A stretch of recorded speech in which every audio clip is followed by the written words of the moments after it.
On va peut-être pouvoir commencer. Eric, vous nous entendez? Ouais, j'ai un petit problème là,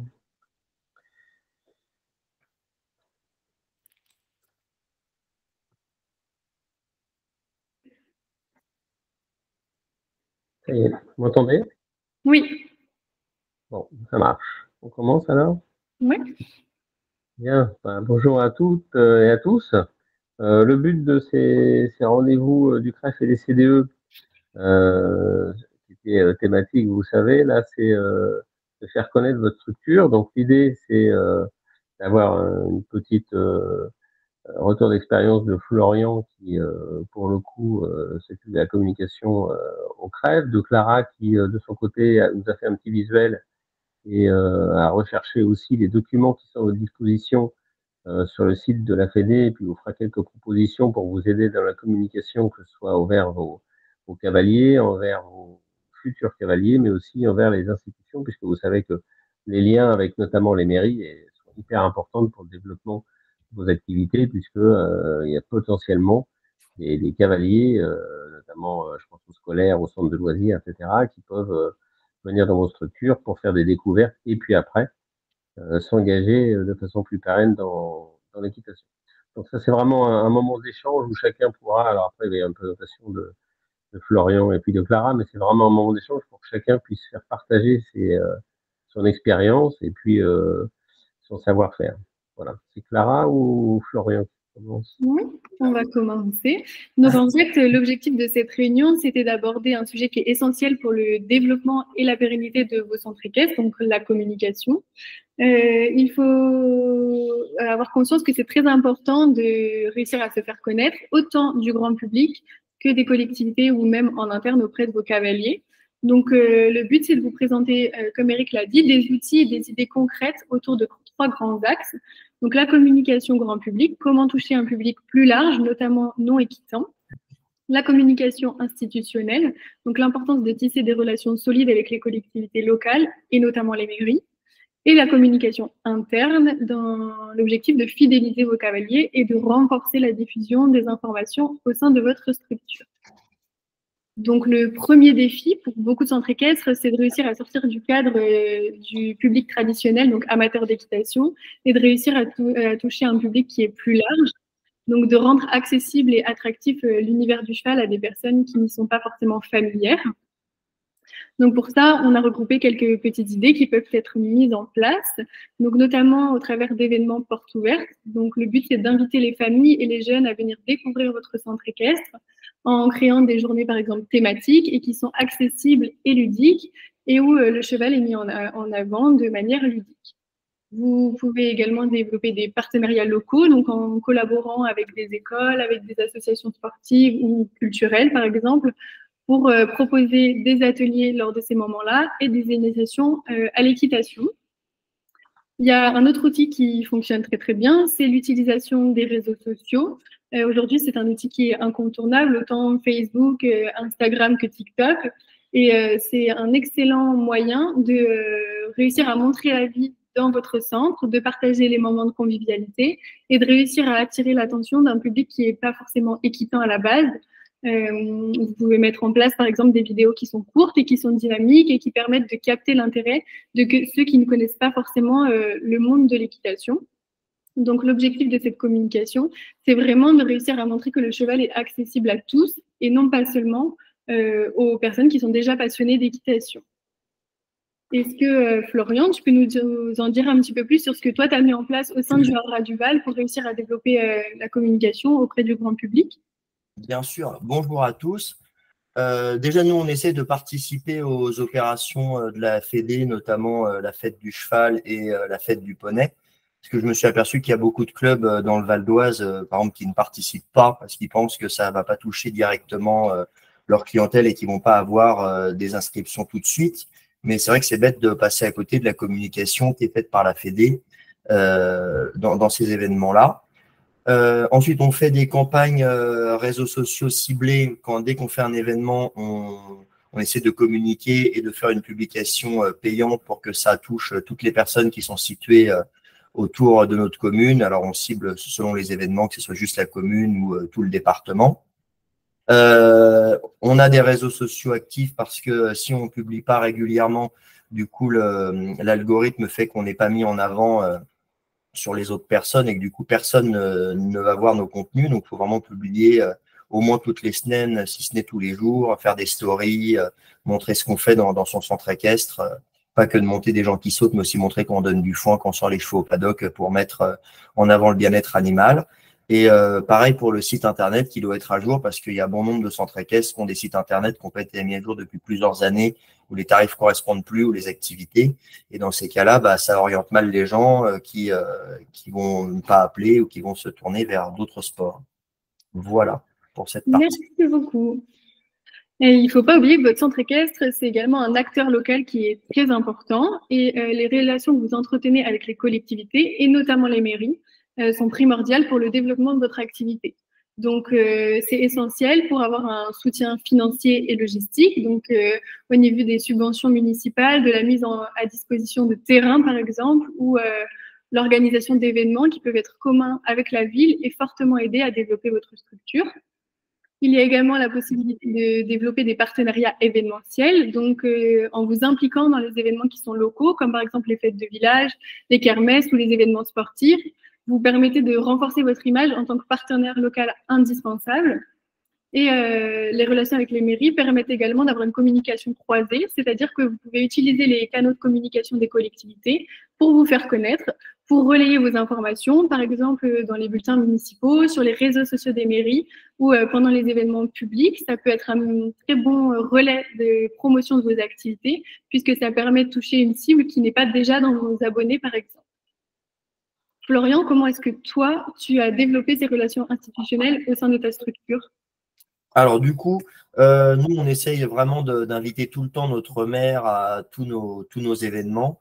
Aussi bien à la fête du club, c'est elle qui va remettre une médaille à tous ceux qui ont passé un galop et elle va remettre le petit pins du galop devant tout le monde sur une estrade. Comme ça permet de créer un contact avec elle et qu'elle se sente proche des gens de sa commune. On participe aussi à tous les événements, les marchés de Noël de la commune, en faisant un tarif moins élevé pour qu'elles sentent qu'on participe activement à la vie de la ville. On envoie tous les visuels de tout ce qu'on fait pour que les réseaux sociaux de la commune, le magazine de la commune puissent diffuser ça en amont et que toucher le maximum de Saint-Pricien pour ma part. Et on fait aussi des tarifs, nous, pour les écoles, notamment les écoles primaires. On essaye d'offrir une séance à des classes pour leur faire découvrir le haras, parce que des fois, ils ne connaissent pas forcément le fait qu'il y a un centre équestre. Et après, souvent, on a des retombées, notamment pour des stages ou des anniversaires. Et après, des gens qui vont s'inscrire par la suite. Et aussi, du coup, on a fait monter notre maire et notre député un jour à cheval. On a fait toute une initiation où ils ont fait un espèce de petit parcours d'équiphone au pas où on les tenait, où il y avait les médias locaux qui étaient là pour les prendre en photo. Et tout de suite, ça leur a montré que l'équitation, c'était ouvert à tout le monde et qu'on n'était pas un sport qui reste que entre eux, quoi. Ok, merci beaucoup. On va également parler de la communication interne. Donc, c'est aussi important de se concentrer sur ce volet-là. C'est la communication auprès de vos cavaliers qui peuvent être les meilleurs ambassadeurs de votre structure. Mais pour ça, il faut réussir à maintenir une communication qui soit fluide avec eux pour renforcer leur fidélisation. Alors, il y a plusieurs petites pistes. Il est possible d'avoir un système de newsletter ou de groupe WhatsApp qui sont dédiés aux cavaliers pour leur partager les actualités, les événements, les informations importantes du centre. Ça permet une meilleure circulation d'informations et ça leur donne, eux, un sentiment d'appartenance. Vous pouvez également organiser des événements internes, donc en proposant des événements qui sont réservés à vos cavaliers, comme par exemple des concours internes, des soirées conviviales ou des sorties en groupe. Ça permet de renforcer la cohésion. Et c'est également possible de les valoriser, donc les mettre en avant au niveau de leur progrès, au niveau de leur réussite, sur vos réseaux sociaux par exemple, ou en les utilisant dans vos communications. C'est une communication qui est essentielle, car ça va être les meilleurs prescripteurs. Vous pourrez ensuite les solliciter pour qu'eux repartagent les informations de votre écurie sur leurs réseaux sociaux, au sein de leur école, et ça permet de diversifier les personnes qui seront touchées par cette communication. Toi, Florian, comment est-ce que ça se passe au Haras du Val ? Alors déjà, nous, on a une application pour les clients C'est l'application qui fait aussi logiciel de gestion et tout ça. Et du coup, ils sont forcés d'y aller parce que c'est là qu'ils voient les chevaux qui vont monter, pour s'inscrire au stage et toutes ces choses-là. Donc du coup, là-dessus, on met en avant tous les événements qu'on va faire. Comme ça, ils sont forcés de le voir parce que c'est vrai que les newsletters, parfois, ça part dans les spams ou les gens reçoivent tellement de mails que du coup, ils vont pas forcément lire et passer à côté. Donc on a trouvé qu'avec ce système-là, ça fonctionnait bien. Et du coup, on a aussi fait un groupe WhatsApp entre nos enseignants et moi-même parce que c'est eux le contact direct avec les élèves. Et souvent, ils ne sont pas forcément au courant précisément de tout ce qui se passe, parce qu'on ne leur dit pas, ou parce qu'ils ne sont pas là, ou parce qu'ils sont en formation. Et du coup, ça permet qu'à la fin de chaque cours, ils puissent directement dire n'oubliez pas, dimanche prochain, inscrivez-vous à tel événement, où il y a un perfectionnement, il y a quelque chose comme ça. Et l'affichage dans la structure, parce que quand c'est des grands-parents qui emmènent les enfants tous les mercredis ou tous les week-ends et que les parents ne viennent pas forcément et qu'ils lisent pas forcément leur mail, les grands-parents n'ont pas de réseaux sociaux et ne peuvent pas forcément voir tout ça. Et du coup, on fait quand même des affiches dans la sellerie, dans le Clubhouse, de tous les événements. On essaye d'anticiper au maximum pour qu'ils puissent retransmettre l'information aux parents des enfants. Voilà. Et pour l'application, c'est Equimondo, parce qu'on posait la question. Donc, l'application, c'est Equimondo. C'est un peu comme Cavalon. Ok, d'accord. Et donc, pour continuer dans cette communication et pour vous aider à mettre en place tout ça, la FFE a mis à votre disposition de nombreux visuels et des guides de communication qui se trouvent dans la médiathèque des clubs. Donc, vous avez le lien juste ici. Et après la vision, on vous enverra la présentation. Comme ça, vous pourrez retrouver le lien. Et vous pourrez également retrouver la banque d'images qui est libre de droit, donc qui vous permet de trouver énormément de photos que vous pouvez utiliser sur vos communications, donc sur la plateforme Flickr où vous avez le lien qui est juste ici. Donc voilà, merci à tous d'avoir écouté. Est-ce que vous avez des questions sur ce sujet-là? Merci Clara. Juste un ou deux commentaires pour que tout le monde puisse échanger.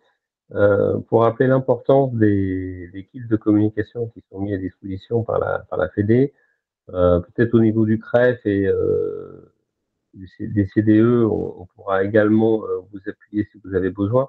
On comprend bien que c'est compliqué pour des gens qui sont déjà surchargés de travail comme vous l'êtes, peut-être de préparer des courriers, etc. Donc, sachez qu'à la fois la Fédé ou Clara, qui travaille sur l'ensemble des 8 départements de l'Île-de-France, peuvent mettre à disposition des documents déjà tout ficelés sur lesquels vous n'avez plus qu'à mettre le nom de votre structure. L'idée, c'est vraiment que vous ayez le moins de travail à faire sur ces communications, alors surtout vis-à-vis des institutionnels, notamment si vous voulez recevoir des scolaires ou des centres de loisirs. Une lettre type peut être faite, qui est commune à tous les départements. Et vous avez juste à rajouter le nom de votre structure et puis votre logo. Donc ça, c'est des choses qui peuvent être mises en place. Donc si vous êtes intéressé, n'hésitez pas à refaire remonter la demande.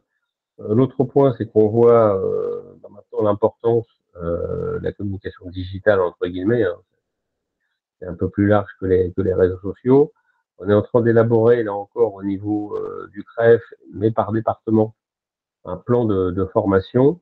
Et s'il y avait un intérêt à former ou à créer des formations réseaux sociaux au sens large, hein, parce que c'est vrai qu'on peut faire un post, même moi, c'est un peu artisanal, je prends une photo, j'écris un peu dessus. Et si vous voulez faire des contenus qui soient un petit peu plus intéressants, un petit peu plus travaillés, je pense qu'on pourrait mettre en place quelques formations bien réparties en Île-de-France, ou peut-être une par département, s'il y avait vraiment un besoin. Mais peut-être si vous souhaitez de formation réseaux sociaux digitales, qui pourrait vous donner quelques clés rapidement en une demi-journée. Comment créer un post plutôt sympa. Alors soit il y a des applications maintenant comme Canva, etc. qui peuvent vous aider. Mais en tout cas, si vous le souhaitez, on peut mettre en place ou peut-être développer WhatsApp. Je pense que maintenant tout le monde a à peu près ça en tête. Mais voilà, sur cette partie digitalisation, réseaux sociaux, on peut monter des demi-journées de formation. Alors, évidemment, il faudra que les sessions soient pleines. Il faudra qu'il y ait au moins 10-12 personnes, parce qu'on ne peut pas faire une formation pour 3-4 personnes. Mais si par département, on arrive à fixer au moins 10-12 personnes, ou des départements où on fait une formation qui sera limitrophe d'un département où voilà, on pourra venir de plusieurs départements limitrophes, pense que si vous le souhaitez, on peut mettre ça en place assez rapidement dans le calendrier qui pourrait être le premier trimestre, ou au moins commencer à en mettre quelques-unes en place. On pourrait trouver un intervenant, quelqu'un qui pourrait vous aider, parce qu'on voit bien l'importance des réseaux sociaux, et en même temps, les posts que vous faites pour vos réseaux sociaux peuvent vous servir à l'affichage. En fait, ça fait une pierre deux coups, entre guillemets. Donc voilà, c'est plutôt bien, parce que là aussi, si vous avez besoin d'afficher, c'est toujours plus sympa de faire une petite affiche un peu qui attire l'œil. Donc là-dessus, vraiment, on peut mettre en place, si vous avez besoin, d'un système de formation assez rapidement. Voilà. Est-ce que vous avez des questions un peu sur tout ce qui s'est dit? Personnellement, je serais très intéressé par une formation sur les réseaux sociaux, parce que je patauge un petit peu. Bon, j'en ai, mais je suis pas sûr de bien les utiliser, etc. Site internet, là, je suis au taquet, mais réseaux sociaux, j'ai l'impression de pas bien m'en servir. Bon, bah, on va essayer de monter ça avec, et puis avec Emmanuel Feltes, avec lequel on a eu une réunion justement, qui souhaite sur les formations ramener les formations au plus près des structures équestres, voilà, pour que vous n'ayez pas 2 heures de transport pour vous rendre à une formation auquel cas vous avez déjà perdu la matinée. Donc on va regarder ça pour monter quelques opérations comme ça d'une demi-journée. Je pense que c'est le bon format, histoire d'avoir des clés un peu, et puis après les supports. Après, évidemment, rien ne vaut la pratique, hein. Au début, on tâtonne, et puis voilà. Mais au moins qu'on ait les clés. Donc ça, c'est quelque chose qu'on va regarder et faire assez rapidement. Formation réseaux sociaux. Merci. Avez-vous d'autres points, d'autres questions, notamment sur les kits de communication? Est-ce que vous voyez un intérêt? Est-ce qu'il y a des courriers qui soient préformés? Que vos CDE qui sont, là, je ne sais pas s'il y a des présidents de CDE ou des ATD, mais qui sera à disposition évidemment de vos CDE, et qui pourraient, sur demande, vous les envoyer en fonction de vos besoins. Donc on pourrait peut-être faire 3-4 courriers types, entre guillemets, qui pourraient après être envoyés en direction des institutions. Est-ce que vous voyez un intérêt de vous aider là-dessus?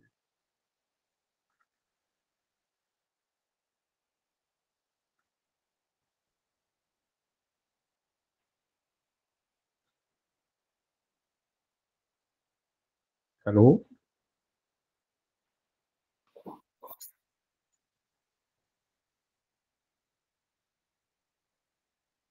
Beaucoup de réactions, mais Bon, chacun doit avoir il y a des questions chacun écrites, doit, Clara? chacun doit. Pardon. Oui. Oui, je crois qu'il y a des questions écrites que je vois passer. Oui, alors il y a quelqu'un qui a pris la parole, je n'ai pas vu. Oui, non, je disais que chacun doit avoir des faiblesses particulières ou ponctuelles. Alors, c'est toujours difficile à satisfaire tout le monde et à organiser pour tout le monde quelque chose d'exhaustif. Mais bon, voilà, moi, j'ai fait part de ma faiblesse. Bah, je cite un exemple personnel.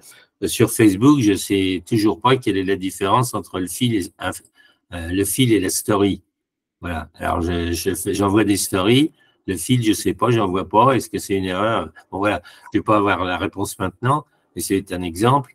Et c'est vrai que j'ai essayé, pour avancer, de trouver ce qu'on appelle un community manager. Mais alors, c'est un peu la croix et la bannière. Soit c'est hors de prix, complètement inaccessible et disproportionné, bah, soit il n'y a pas de réponse précise. Donc, cette formation réseaux sociaux me semble, je me répète, excusez-moi, très intéressante. Ok, dans les commentaires aussi, il y a plusieurs personnes qui seraient intéressées pour ce genre de formation. Donc on va juste, excusez-moi Clara. Là, ceux qui sont intéressés, est-ce que vous êtes à peu près tous du même département, ou il y a plusieurs départements? Alors, coucou Eric, la plupart c'est le 78. Ah bien, on peut déjà commencer par 78, c'est déjà un bon début. Et il y a le domaine des pins, quand tu as parlé des courriers, il a marqué à l'attention de qui les courriers? Bah là, ce serait plutôt à l'attention des communes. Alors après, ça peut être à l'attention de qui vous voulez, hein. Mais là, l'idée, c'est vraiment, vous avez envie de travailler avec les scolaires, d'envoyer un courrier. Alors, soit vous pouvez vous déplacer et puis aller voir vos élus, hein, mais ça peut être aussi un courrier à destination à la fois de la mairie, mais aussi peut-être des écoles, puisque c'est eux qui vont vous envoyer après les scolaires. Donc après, c'est à définir comment le format et le thème. C'est peut-être pas le même thème si vous avez envie de faire une kermesse, comme disait tout à l'heure Florian, ou si vous avez envie de faire une journée porte ouverte. En plus, il y a déjà évidemment la journée du cheval, la journée du poney. Je sais pas, pour Noël, vous voulez faire quelque chose, hein, voilà. Donc, ce serait plutôt évidemment des courriers en direction des institutions, soit des écoles, ou soit des mairies, ou la mairie qui, elle, renverrait vers les écoles. Mais c'est vraiment des courriers à destination des institutionnels. Pour vous faire connaître, ça peut être un modèle type, hein, voilà, où décliner un peu ce que vous faites. Voilà, on fait du cheval, du poney, à partir de tel âge, à partir de tel âge. Et puis, voilà, on souhaite travailler avec les scolaires. Enfin, voilà, on peut monter un modèle de courrier un peu type qui peut être après adapté en fonction de chacun. Si vous n'avez plus qu'une phrase, un logo et une date à mettre, c'est plus simple que de créer un courrier un peu institutionnel, quoi.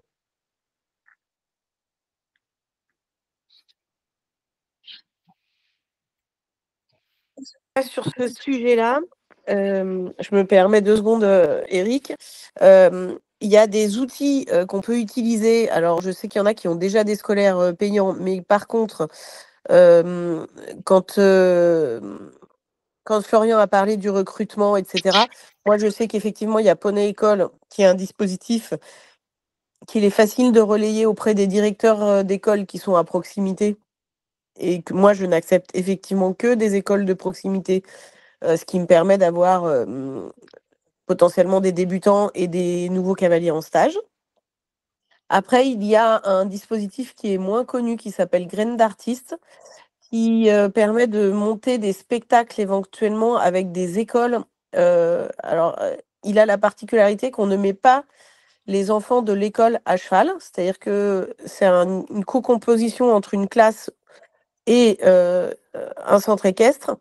Et l'idée, c'est de monter un spectacle où l'école, la classe, va apporter d'autres compétences qui sont des compétences culturelles et du coup d'aller chercher nos mairies et nos institutions sur un axe culturel plutôt que sportif parce qu'on va toujours les chercher sur le sport et aujourd'hui, c'est pas toujours l'axe prioritaire sur lequel ils mettent des fonds pour aider. Voilà. Clara, je me rappelle plus, il y avait un 3e truc dans la plaquette qu'on avait préparé nous. J'ai un trou. Je me remets tout de suite comme ça. Non, mais t'inquiète, mais voilà. Et du coup, voilà, il y a ces moyens-là aussi de proposer des choses et de montrer à la mairie qu'on fait un pas vers eux et qu'après, si les classes, les instituteurs veulent mettre des cycles en place de plusieurs séances, là, par contre, effectivement, c'est payant et ça passe plus par Poney École. Mais par contre, ça peut être aussi un moyen de faire d'accrocher des nouveaux enseignants pour proposer, qui pourraient avoir envie de proposer des cycles derrière d'équitation scolaire comme on les connaît classiquement, quoi. Oui, il y avait aussi le dispositif cheval et altérité qu'on avait mis dedans. Ah oui, Eric, il est au point là-dessus aussi. Sur les classes Ulysse, alors je crois qu'il nous reste plus beaucoup de temps. Si je dis pas de bêtises, c'est jusque fin décembre. L'enveloppe, Eric, t'es plus Oui. Ouais, c'est ça. Hein. Oui. C'est un budget jusqu'à fin décembre.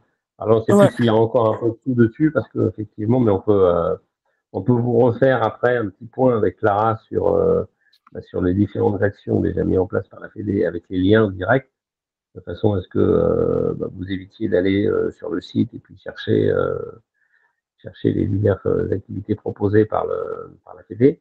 Et puis, on refera un petit point avec sur les classes Ulysse pour voir avec la Fédé s'il y a encore un peu de budget sur les classes Ulysse, et auquel cas, là encore, on mettra le lien pour savoir comment approcher Caroline Galou, qui est en charge de ce budget à la Fédé, mais effectivement, ça s'arrêtait à la fin de l'année. Donc, comme on n'est pas loin on est encore loin, mais ça vient vite, et peut-être qu'il n'y a plus vraiment de budget sur ce sujet, sachant que les classes Ulysse, ça peut être fait aussi, si vous êtes intéressé, via votre département. Vous remontez au CDE, vous dites, moi je serais intéressé pour le faire. Il y a certains départements qui, eux, ont déjà des budgets dédiés que le conseil départemental leur donne sur les classes Ulysse. Donc là encore, n'hésitez pas surtout à remonter vers vos CDE, qui sont bien au fait de tout ce qui peut être fait ou ce qui est fait ou mis en place. Ils peuvent vous aider dans la constitution de dossiers, notamment, encore une fois, Clara qui travaille sur les 10 départements, en fonction des demandes des présidents de CDE. S'il y a des dossiers à monter plus spécifiques pour aller chercher des budgets pour les classes Ulysse ou autres projets, n'hésitez pas à faire remonter auprès de vos CDE, parce que Clara, après, peut pousser des dossiers, notamment s'il y a un effet de masse. Si dans un département, il y a 4-5 personnes qui veulent mener la même action, c'est plus simple de regrouper auprès du CDE, c'est travailler avec Clara, elle monte les dossiers, elle explique comment il faut faire. Notamment, c'est ce qu'elle fait sur les subventions, pour ceux qui peuvent avoir des subventions de l'ANS. Donc, n'hésitez pas à remonter vers vos CDE, qui remontent vers soit l'équipe du CREF, soit vers Clara, qui coordonne un peu le travail de tous les départements, mais il y a vraiment une aide. Des fois, on ne sait peut-être pas trop, mais il y a vraiment une aide qui peut être mise en place pour monter les dossiers et vous alléger de tout ce qui est administratif et recherche de financement. Oui, il y a quelqu'un qui, en commentaire, a demandé le nom du dispositif. Donc, pour les classes Ulysse, c'est le dispositif Cheval et Altérité. Et il y a toutes les informations sur tous les dispositifs de la FFE sur leur site directement. Mais si ça vous intéresse, je peux la plaquette qu'on a préparée, je peux vous la transmettre avec la présentation d'aujourd'hui. Et comme ça, vous aurez le dispositif avec les principaux actions que la FEDE met en place pour aller chercher un autre public.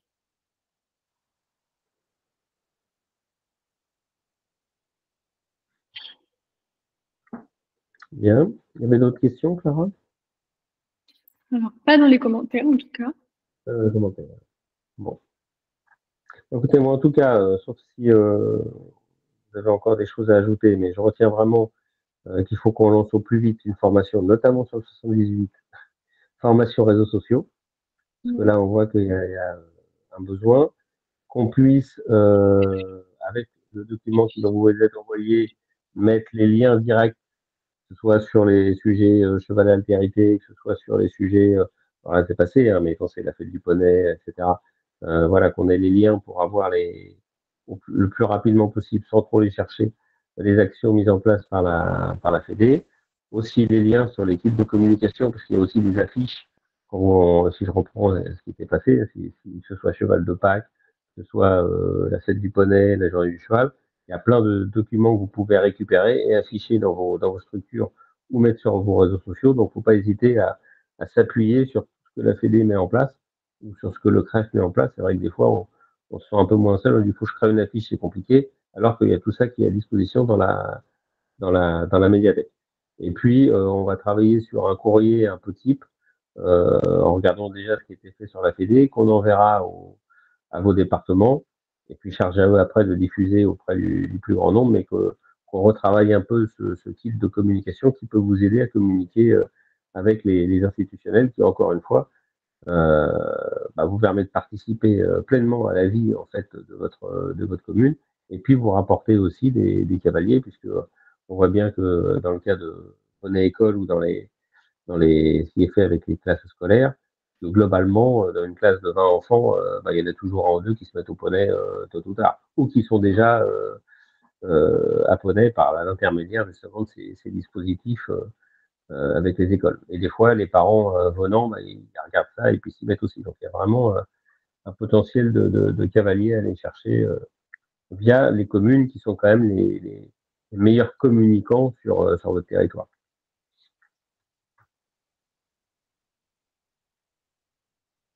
Voilà. Florian, tu as autre chose à ajouter? Non, tout est bon pour ma part, tout est dit, l'essentiel est dit. Bon, écoutez, on travaille là-dessus et puis on vous envoie ça rapidement. Et puis sur les diffusions de la formation, on va essayer d'aller assez vite, peut-être en faire une 78, puis une autre. Oui, peut-être voir si on peut en faire une en visio, comme ça peut essayer de toucher toute l'île de France. Oui, ça peut aussi être en visio, hein. Surtout que c'est digital, donc ça tombe bien. Ok, bon parfait. Merci beaucoup. Merci à tout le monde. Et merci. Bon appétit. Bonne journée. Merci à tous. Bientôt. Bonne journée.